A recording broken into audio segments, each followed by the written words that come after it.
Hello दोस्तों, स्वागत है आपका आरएस क्लास पे। और आज हम समाकलन का सेकंड पार्ट पढ़ने वाले हैं, जिसे निश्चित समाकलन के नाम से जाना जाता है। देखिए, समाकलन और निश्चित समाकलन बिल्कुल को रिलेटिव है। अनिश्चित समाकलन और निश्चित समाकलन। अनिश्चित समाकलन के अंदर जो नियतांक होता है वो सी होता है, बस इतनी सी बात होती है। और जब हम निश्चित समाकलन पढ़ते हैं तो इसके अंदर कोई भी कॉन्स्टेंट नियतांक नहीं लगाते, जनरली वो ही लगाते हैं जो रहता है रिलेटिव। ठीक है, तो हम बात करेंगे कि अभी निश्चित समाकलन होता क्या। शुरुआत करते हैं। देखिए, कोई भी फंक्शन होगा y बराबर एफ एक्स। ठीक है, अब जनरली कोई भी फंक्शन मान सकते हैं, कोई भी फंक्शन माने। ठीक है, इसके बाद होता है समाकलन। ठीक है, लिमिट होती है इसके अंदर। ठीक है, b से a। ठीक, b से a लिमिट होती है। उसके बाद और यहाँ पर होता है dx। ठीक, तो हम क्या लिखेंगे, एफ एक्स वाई लिखते हैं यहाँ पर। उसके बाद नया करेंगे तो ये हो जाएगा b अपॉन बी ए, हो जाएगा एफ एक्स डी एक्स। अब इसका समाकलन कैसे करेंगे, इसका समाकलन हो जाएगा एफ एक्स का मान लीजिए हम एफ बड़ा एक्स मान के ऐसे कर लेते हैं। ठीक, उसके बाद हो जाएगा ये बी से ए हो जाएगा। ठीक, बी से ए मान लेते हैं। अब यहाँ पर आपको बी जो है एक्स की जगह एक बार बी रखना है, उसके बाद एक बार ए लिखना है। ठीक, तो ये होती है बी, क्या होती है बी, क्या होती है बी ये होती है बी यानी अपर लिमिटिंग यानी ऊपरी सीमा। ठीक, बी को कहते हैं ऊपरी सीमा। और उसके बाद जो ए होता है उसे कहते हैं निचली सीमा। ठीक है, निचली या निम्न सीमा कह सकते हैं आप, जो भी कहना चाहिए। ठीक, निचली सीमा कह सकते हैं। चलिए, आप निचली सीमा इस्तेमाल करेंगे तो सही रहेगा, निचली सीमा। उसके बाद हम क्या करेंगे, आपने पहले पढ़ रखा होगा एक बार तो। उसके बाद पहले करेंगे हम एफ बी और एक बार लिखेंगे एफ ए। जो वैल्यू आएगी वो रिलेटिव में एक वैल्यू रहेगी। वैल्यू कुछ भी हो सकती है। ठीक है, टेन इनवर्स के अंदर हो सकती है, जनरली पाई के रेडियन के अंदर हो सकती है, कुछ भी मान सकते हैं आप, कुछ भी वैल्यू हो सकती है। तो ये था एक जनरल निश्चित समाकलन का पोर्शन।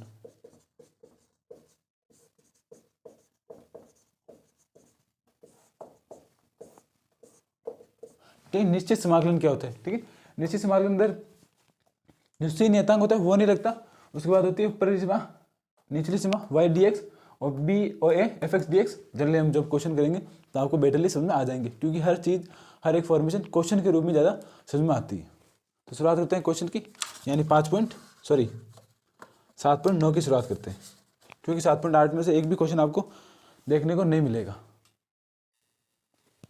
तो चलिए दोस्तों, शुरू करते हैं 7.9 को, क्योंकि 7.8 में से एक भी क्वेश्चन आपको परीक्षा के अंदर देखने को नहीं मिलेगा। ठीक, क्योंकि वो इतना इंपॉर्टेंट है भी नहीं, इससे बिल्कुल देखने को क्वेश्चन मिलते ही नहीं। तो हम पढ़ेंगे सीधा 7.9।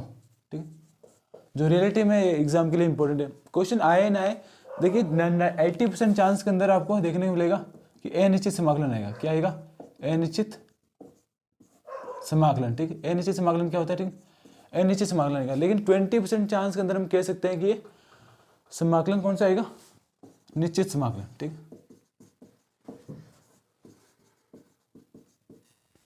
तो आपने मैंने कहा था 80% अनिश्चित समाकलन से बनेंगे क्वेश्चन और 20% निश्चित समाकलन से बनेंगे। काफी श्योरिटी की ऐसे क्वेश्चन बनेंगे। देखिए 7.8 से क्वेश्चन इसलिए नहीं बनते क्योंकि ये समाकलन की अथॉरिटी को बिगाड़ता है। जो समाकलन की अथॉरिटी होती है रिलेटिव के अंदर, उसको बिगाड़ता है कि रिलेटिव में होनी क्या चाहिए। इसके अंदर ऐसे ऐसे क्वेश्चन है जिनकी फॉर्मेशन बहुत लंबी है, जनरल से बात मान सकते हैं, क्योंकि फॉर्मेशन इतनी लंबी है तो वो समाकलन की स्टेज को बिगाड़ देता है काफी बार। तो ऐसे क्वेश्चन बनने के बने नहीं है, चांस भी नहीं है। आप उसी आधार पर चलेंगे तो अच्छा रहेगा, क्योंकि अगर आप वो चीज़ पढ़ेंगे जो रिलेटिव इंपॉर्टेंस नहीं है, तो आप 60 डेज के अंदर कितना पढ़ पाएंगे, उतना पढ़िए जो सफिशियंट है।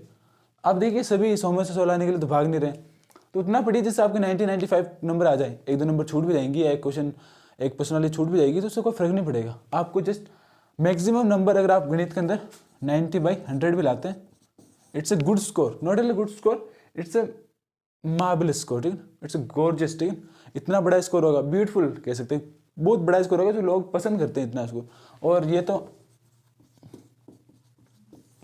ऐसे कहते हैं लेजेंड। ठीक, ऐसे प्रो प्लेयर कह सकते हैं। ठीक, ये प्रो प्लेयर के लिए काफी होता है। तो 7.9 को शुरुआत करते हैं, इन बातों को बंद करते हैं। तो आप कंफ्यूज ना हो कि सर सीधा 7.9 पढ़ा रहे हैं, 8 नहीं पढ़ा रहे। 8 भी पढ़ा सकते हैं, आप खुद कर सकते हैं इस क्वेश्चन को। रिलेटिव अथॉरिटी नहीं है इतने इंपॉर्टेंस की, लेकिन आप पढ़ सकते हैं।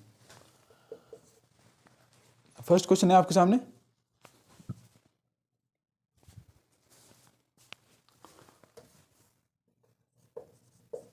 फर्स्ट क्वेश्चन आपके सामने दिया हुआ है -x1 x + 1 dx। ठीक, उसके बाद समाकलन क्या रहेगा, x² एक्स रुकी, ठीक। समाकलन सीधे कर लेना हमें, ये लिखेंगे एक्स स्क्वायर बाई 2 और 2x, उसके बाद 1 से -1, ऐसे हम लिमिट लगाएंगे -1 से 1। उसके बाद क्या करेंगे, लिमिट को रखेंगे इसके अंदर, पहले लिखेंगे ऊपरी सीमा, उसके बाद लगाएंगे माइनस का चिन्ह जो हमने लगाया था, उसके बाद निम्न सीमा,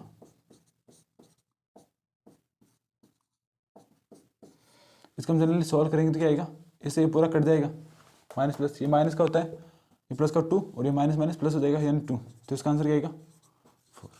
तो जनरली में इतने सिंपल क्वेश्चन होंगे कि आप सोचोगे कि हाँ ये रिलेटिव अथॉरिटी बताता है कि समाकलन की अथॉरिटी क्या है। जनरली बाकी जो पिछले 7 डात के अंदर क्वेश्चन थे वो इतनी अथॉरिटी पर साबित नहीं होते, आपको पता नहीं चलेगा कि ये क्वेश्चन, आपको लग रहा होगा आप फिजिक्स के डेरिवेशन कर रहे हो, तो ऐसा नहीं बनेगा क्वेश्चन, रिलेटिव ऐसा बनेगा, चांस है कि ये मार्क उनमें बनेगा, ठीक है, श्योर नहीं कह सकते, लेकिन इस 20 क्वेश्चन में से अप्रोक्स में मान के चलता हूँ मेरे हिसाब से एक क्वेश्चन आपको पक्का बोर्ड में देखने को मिलेगा, क्योंकि इसके अगले वाले आप प्रश्न देखें उसके अंदर प्रॉपर्टीज लगना शुरू हो जाएगी, वो बनेंगे सिर्फ मार्क ऑफ 5, 6, 4, ठीक, 6, 5 और 4 में से बन सकते हैं क्वेश्चन, लेकिन यहाँ से सिंपल एक नंबर का क्वेश्चन बनने का पूरे चांस है। तो आगे बढ़ते हैं, नेक्स्ट क्वेश्चन की ओर चलते हैं।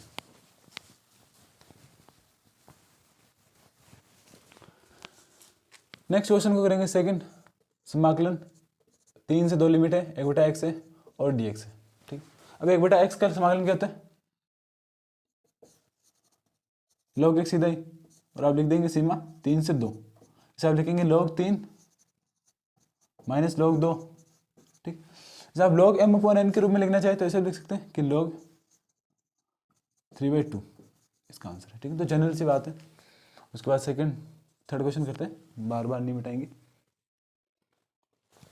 एक लंबा चौड़ा क्वेश्चन है तब तो मिटाना ही पड़ेगा।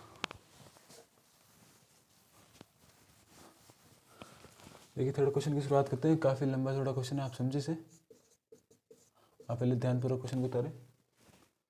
4/3, 4x क्या 3, उसके बाद 5x स्क्वायर,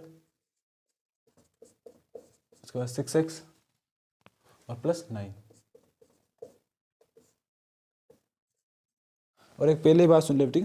देखिए आप कितने भी धुरंधर हो मैथ्स के अंदर, अगर आप केयरफुली नंबर नहीं उतारेंगे, ठीक, नंबर को अगर आपने अच्छे से लिखेंगे नहीं तो क्वेश्चन गलत होने के चांस है। और एग्जामिनर को फर्क इससे नहीं पड़ता कि आप कौन ने क्वेश्चन गलत लिखा है सही लिखा, अगर आपका आंसर गलत है, प्रोसेस से भले ही सही हो, आंसर गलत है तो आपके नंबर पक्का कटेंगे। तो ध्यानपूर्वक अपना जो क्वेश्चन है उसे सही लिखना है, चाहे कैसे भी हो, आप थोड़ी सी जल्दी में क्यों ना हो, लेकिन क्वेश्चन को एक बार रीचेक कर लेना है मैंने सही लिखा या नहीं लिखा। उसके बाद तो समाकलन करना कितना आसान है। इसका क्या होगा, 4x क्या 4/4 माइनस x क्या 3/3 plus 6x square by 2 plus 9x, इसे लगा देंगे सीमा और ये लगेगा 2 से 1। उसके बाद काट देंगे जिससे कट रहा है, इससे ये कट जाएगा, इससे ये कट जाएगा, तो देगा x क्या 4 5x cube plus 3x square plus 9x, हो जाएगा 2 से 1। तो इसे हम जो लिमिट पुट करेंगे हो जाएगा 2 की घात 4 यानी 16, 2 की घात 3 यानी 5 × 40, 3 × 4 12 लिख लेते सीधी, 12 और 18। उसके बाद 1 से क्या होगा 1 प्लस हो जाएगा 4 -3 और माइनस का 9। ये चीज़ अब इसको सोल्व करने के बाद आपका आंसर आसानी से आ जाएगा, ये 12 से 12 कट जाएगा। उसके बाद इसे बताएंगे माइनस के 24 प्लस का 18 माइनस का 1 प्लस का 7, ठीक है।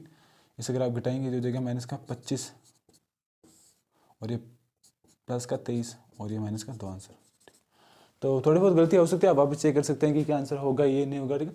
लिमिट लगा के देखेंगे, आप स्लो प्रोसेस से भी कर सकते हैं, पहले 2 लिख के देखेंगे फिर 1 लिख के देखेंगे, इसकी ज़्यादा आवश्यकता नहीं है, आप सीधे आंसर लिखेंगे तो ये हो जाएगा, क्योंकि हमने काफ़ी समाकलन कर लिए। अब उस स्टेज पर नहीं है कि हम बालक की तरह धीरे धीरे, छोटे बच्चे की तरह धीरे धीरे करेंगे, वी आर स्टेज में प्रो प्लेयर हो गए हम, ठीक है, समाकलन के। तो आप कैसे भी समाकलन तो हम कर लेंगे पक्का, हमें विश्वास है हम कर लेंगे।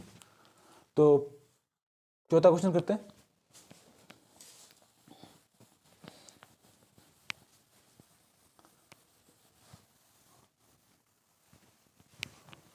और जो समाकलन अच्छे से पड़ेगा वही एरिया ऑफ समाकलन समाकलन का अनुप्रयोग को कर पाएगा। अगर किसी के समाकलन समझ में नहीं आए तो वो समाकलन का अनुप्रयोग नहीं कर सकता। अगर किसी का अवकलन समझ में नहीं आए तो वो अवकलन का अनुप्रयोग नहीं कर सकता। अगर जिसके अवकलन और समाकलन दोनों ही नहीं समझ में आया तो वो अवकलन समीकरण को नहीं कर सकता। यानी अवकलन गया उसका अनुप्रयोग गए, समाकलन गया उसके समाकलन का अनुप्रयोग गया, उसके बाद अवकलन समीकरण गई। यानी अगर किसी को समाकलन और अवकलन में प्रॉब्लम हुई तो 5% वाली यानी लगभग 40% क्वेश्चन यानी 40 नंबर ऑफ 80 आप खो दोगे। उसके बाद आपके पास पाने के लिए बचा क्या होगा? आप क्या पूरे 40 में से 40 ले आओगे? नहीं। तो अवकलन और समाकलन तो पढ़ना ही पड़ेगा, यही आपकी रामबाण है आपके लिए, ठीक है, तो पढ़ना ही पड़ेगा। आगे बात करते हैं। तो क्वेश्चन होगा next, fourth I pi by 4 से 0 sin 2x आई ये dx, ठीक, पाई बाय 4 समाकलन 0 sin 2x dx। उसके बाद इसका sin 2x का समाकलन क्या होता है? माइनस का cos 2x बाई 2 और ये पाई बाय 4 0। आप चाहे तो 1/1 माइनस 1/2 को बाहर भी लिख सकते हैं, तो लिख लेते हैं। उसके बाद cos ये हो जाएगा पाई बाय 2 माइनस cos 0, ये माइनस आएगा 1, ठीक है, तो माइनस 1/2 ये 1/2 हो जाएगा और सिंपल सा आंसर है, ठीक है, ये 1/2 जो जनरली आंसर होता है, ठीक है। तो ये था। अगर आप एरिया ऑफ बाउंड्री पढ़ेंगे, ठीक है, यानी एरिया का समाकलन जो भी पढ़ेंगे, ठीक है, एरिया का क्षेत्रफल कैसे निकालते हैं, तब आप इस रियलिटी को साइन और कोस के फंक्शन को रियलिटी में एरिया कैसे निकालते हैं, समाकलन कैसे करते हैं, वही बताएगा, ठीक। तो हम नेक्स्ट की से बात करते हैं। 5th क्वेश्चन भी ऐसा ही बिल्कुल। हम 6th को ट्राई करते हैं। बहुत ही इजी क्वेश्चन है, आप देखेंगे बहुत इजी क्वेश्चन है, आप खुद भी करेंगे तो आपको लगेगा कि जी हाँ ये तो बिल्कुल सिंपल क्वेश्चन थे। 5वें क्वेश्चन को ट्राई करते हैं, सॉरी 6 को। तो देगा समाकलन 1 की पावर x 5 से 4, जी हाँ, dx। अब 1 की पावर x का समाकलन तो बच्चे बच्चे को आता है, क्या आता है? 1 की पावर x लिमिट 5 से 4 आ चुकी। उसके बाद क्या करेंगे? 1 की पावर 5 माइनस 1 की पावर 4, यही तो करना है। इसके बाद इसे आप लिखेंगे आंसर। इतने सिंपल क्वेश्चन है, यानी श्योर है, ठीक है, कि इससे 1 नंबर का क्वेश्चन तो पक्का आएगा। एक क्वेश्चन पक्का आएगा, 1 नंबर का आएगा। 7th करेंगे।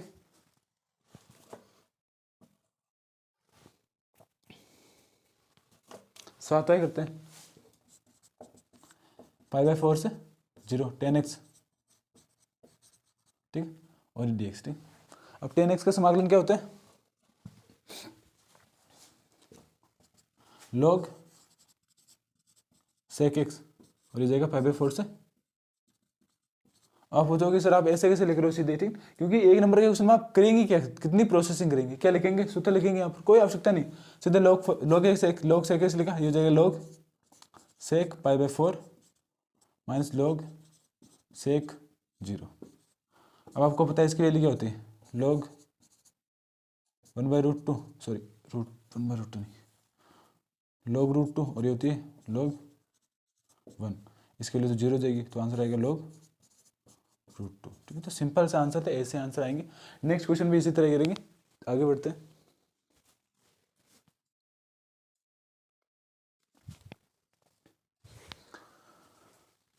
तो अगले क्वेश्चन करते हैं, इसे मिटा देते हैं।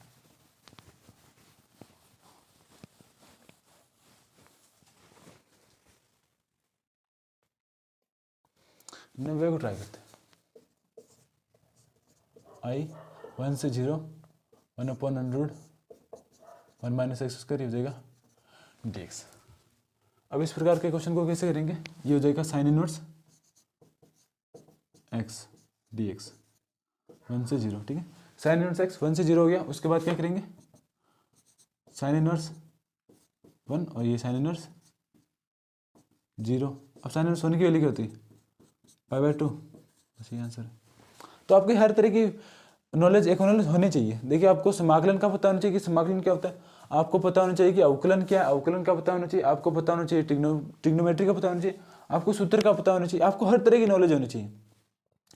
फंक्शन कैसा होता है, हर तरह की आपकी नॉलेज की आवश्यकता इस चीज़ के अंदर पड़ेगी। अगर आपको इस फंक्शन के बारे में सभी के बारे में पता नहीं होगा, जैसे आपको पता नहीं होगा कि साइन इनवर्स 1 की वैल्यू होती क्या है, तो आप इस पर्सनल के अंदर एक नंबर तो गवा ही दोगे, ठीक है। तो याद रखें आप। 10वां क्वेश्चन करते हैं। ऐसा है 10वां क्वेश्चन, 1 से 0 i 1/1 प्लस एक्स स्क्वायर। मैं चेक कर लेता हूँ जी, ऐसा ही क्वेश्चन है। उसके बाद इसका समाकलन क्या हो जाएगा, टेन इनवर्स एक्स हो जाएगा 1 से 0, ठीक है। टेन इनवर्स 1 से 0, तो इसमें वैल्यू लिखेंगे टेन इनवर्स 1 और टेन इनवर्स 0। अब टेन इनवर्स 0 किसकी वैल्यू होती है, 0 की, और टेन इनवर्स 1 5/4। तो ऐसी वैल्यू है। तो ऐसे सिंपल आंसर है। आप ज़्यादा इस प्रोसेसिंग को हार्ड ना बनाए कि एक नंबर के अंदर, तो एक नंबर के अंदर जितनी कम प्रोसेसिंग रहेगी उतना सही रहेगा। क्वेश्चन जितना इजी देखेगा एग्जामिनर को उतना चेक करने में इजी रहेगा, नंबर देने में आसान रहेगा। आगे बढ़ते हैं नेक्स्ट।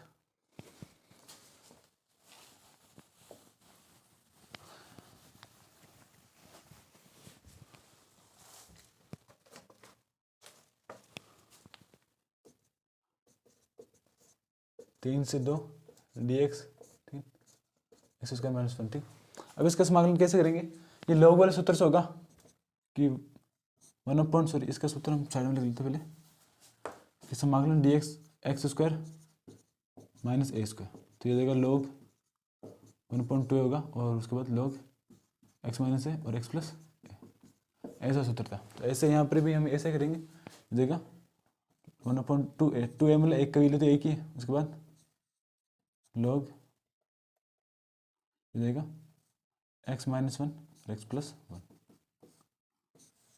एक बार लिखेंगे 3, एक बार लिखेंगे 2, ठीक। 1/2 को बाहर ले लेंगे, कोई फर्क नहीं पड़ेगा इससे। उसके बाद लॉग 3 - 1 3 + 1 लॉग 2 - 1 और 2 + 1, ठीक हो जाएगा यहाँ पर। उसके बाद 1/2 लॉग देखिए 2/4 लॉग 1/3, ठीक। 1 से 2 कट जाएगा, ठीक। तो इसका रिलेटिव जो आंसर आएगा हो जाएगा 1/2 लॉग 3/2, बस ये आंसर, ठीक। कैसे आएगा अब लिखे, हो जाएगा लॉग 1/2 माइनस लॉग 1/3, इसे आप लॉग m/l के रूप में लिखेंगे। लॉग 1/2 माइनस का 1/3, ऊपर नीचे आ जाएगा 3/2 जाएगा। बस जनरल से कैलकुलेशन आपको आती होगी, इतनी कैलकुलेशन 11th में पढ़ रहे होंगे आप, और ये होता है इसका फाइनल आंसर। कैसा आया, अब इसे उल्टा कर दे, बस 1/3 ऊपर आ जाएगा और 2 नीचे आ जाएगा, बस इतनी सी फॉर्मेशन है, ज़्यादा कुछ नहीं है इसके अंदर। ये था क्वेश्चन नंबर 11, ठीक है। क्वेश्चन नंबर 11 ही है, आप बता लो एक बार। तो नेक्स्ट पे चलते हैं।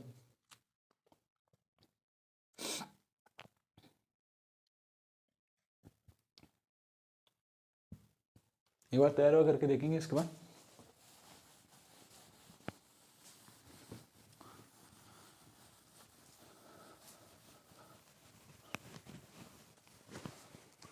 क्वेश्चन नंबर 13 करके देखते हैं।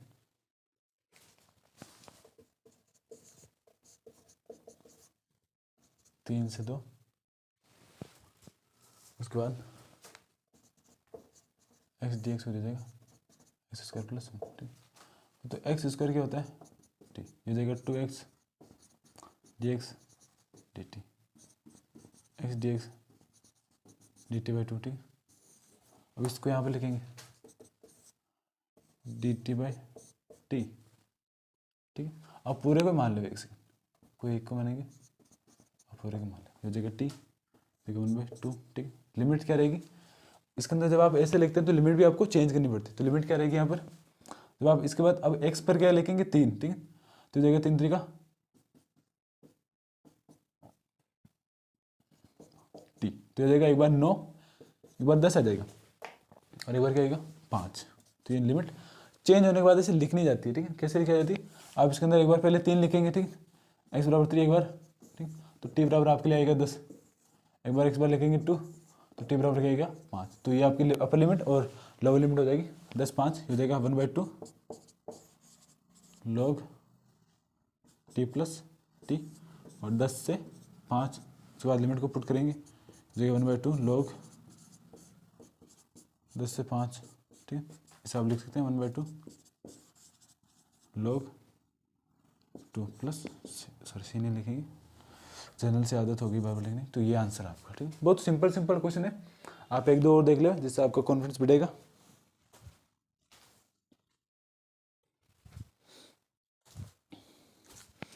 बाकी हमने काफ़ी सारे क्वेश्चन आज की क्लास में कर लिए।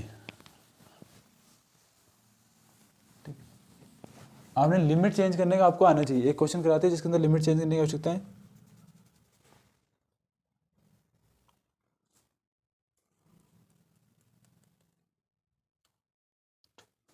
आप लिखेंगे 19 से 19 तो नहीं, आप ये देख ले 15 नंबर का क्वेश्चन। आई बराबर समाकलन 1 से 0 एक्स एक्स स्क्वायर और डी एक्स। अब ये बात है कि इसके अंदर 3 फंक्शन हो जाएंगे, एक्स भी हो जाएगा, एक्स स्क्वायर भी हो जाएगा, एक्स। तो एक्स स्क्वायर मान लेते हैं क्या, टी मान लेंगे। ठीक, जब एक्स स्क्वायर टी मानेंगे तो लिमिट्स चेंज होगी। ठीक, जब हम एक्स बराबर लिखेंगे क्या 1 तो टी बराबर क्या आएगा 1। जब एक्स बराबर लिखेंगे 0 तो टी बराबर क्या आएगा 0। यानी लिमिट्स क्या रहेंगे, वही रहेंगे 1 to 0। अब फंक्शन भी तो चेंज होगा। इसे आप लिखेंगे X D X to D T, इसे आप लिखेंगे X D X D T by 2। D T by 2 लिखने के बाद इससे ये हो जाएगा 1/2 डी टी। ठीक है, तो यहाँ पर आ जाएगा ई की पावर टी, यही आएगा ई की power E D T. E D T का क्या होता है डी टी, और ये 1 से 0 और ये 1/2। उसके बाद क्या होगा 1/2 ई 1 माइनस ई 0, ई 0 के लिए क्या होती है तो देगा ई 1 माइनस 1 और ये 2। चलो इसका आंसर है। ठीक, तो लिमिट चेंज करना आना चाहिए। इसका मेन इंपॉर्टेंट फैक्टर ये कह सकते हैं, सबसे इंपॉर्टेंट फैक्टर मुझे जो लगा लिमिट चेंज होते हैं। ठीक, इसे आप लिख सकते हैं लिमिट चेंज।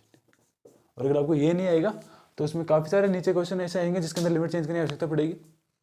तो आपको आना चाहिए कि लिमिट जनरली चेंज कैसे करते हैं। ठीक है, तो आज की क्लास में हमने आज पढ़ा कि 7.9 के ऑप्शनल आर्गन जितने भी इंपॉर्टेंट क्वेश्चन थे आप पहले सुन लेते।